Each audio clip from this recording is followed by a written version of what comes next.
AP deputy CM నేడు ఇంద్రకీలాద్రి అమ్మవారిని దర్శించుకోనున్నారు. ప్రాయశ్చిత్త దీక్షలో భాగంగా దుర్గమ్మ ఆలయంలో శుద్ధి కార్యక్రమం నిర్వహించనున్నారు పవన్ కళ్యాణ్.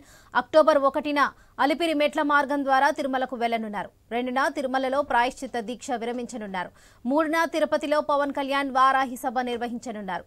తిరుమల శ్రీ వెంకటేశ్వర స్వామి వారి పవిత్ర ప్రసాదం లడ్డు తయారీలో కల్తీ నెయ్యి వినియోగించి అపవిత్రం చేసిన విషయం వెలుగులోకి వచ్చిన దరిమిల రాష్ట్ర ఉప ముఖ్యమంత్రి శ్రీ పవన్ కళ్యాణ్ గారు ప్రాయశ్చిత్త దీక్ష చేపట్టిన సంగతి తెలిసిందే. సోమవారానికి దీక్ష 2వ రోజుకు చేరుకుంది. 11 రోజుల దీక్షను తిరుమల ఏడుకొండల స్వామిని దర్శించుకుని విరమిస్తారు పవన్ కళ్యాణ్.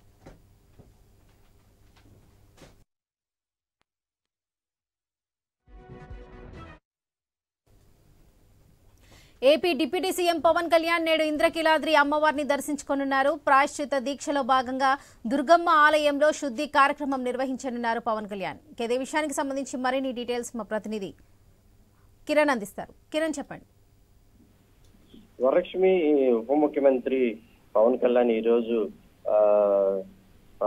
దుర్గగుడిలో దర్శనానంతరం 1వ తేదీ తిరుమల చేరుకున్నారు. ఈ నేపథ్యంలోనే మొదటగా తిరుపతికి చేరుకున్న పవన్ కళ్యాణ్ 1వ తేదీ చేరుకుంటారు. మళ్ళీ 2వ తేదీ అలిపిరి కాలినడక మార్గాన తిరుమల చేరుకొని తిరుమలలోనే ఆ రోజు బస్సు ఉంటారు. అనంతరం 3వ తేదీ తిరుపతిలో వరాహి దీక్షను విరమించిన అనంతరం అదేవిధంగా సభను కూడా ఏర్పాటు చేసినట్టు కూడా ఇప్పటికే మనకు తెలుస్తుంది. ఏదేమైనప్పటికీ ఉప ముఖ్యమంత్రి పవన్ కళ్యాణ్ చేపట్టిన ప్రాయశ్చిత్త దీక్షలలో భాగంగానే తిరుమలకి అక్టోబర్ 2వ తేదీ విరమిస్తారని చెప్పేసి కూడా పార్టీ వర్గాలు చెప్తున్నాయి. ఇందులో భాగంగా 1వ తేదీ తిరుపతికి చేరుకుని అలిపిరి మెట్ల మార్గం ద్వారా నడుచుకుంటూ తిరుమల చేరుకుంటారు.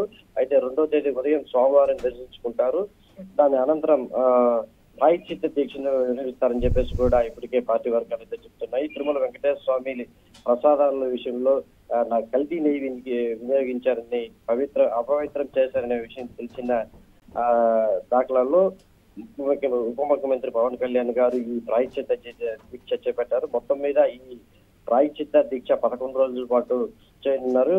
ఈ నేపథ్యంలోనే ఈ రోజు ఇంద్రకీలాద్రిలో ఈ దీక్షను చేపట్టిన అనంతరం 11 రోజుల పాటు దీక్షలో ఉండి ఆ తర్వాత 1వ తేదీ తిరుమల చేరుకున్న అనంతరం ఈ దీక్షను తిరుమలలోనే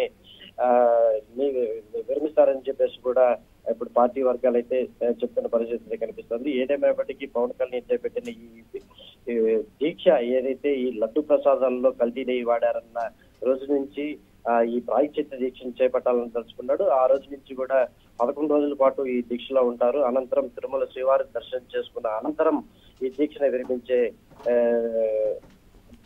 విరమిస్తారని చెప్పేసి కూడా మనకు తెలిసింది. Varalakshmi. Right Kiran, thank you.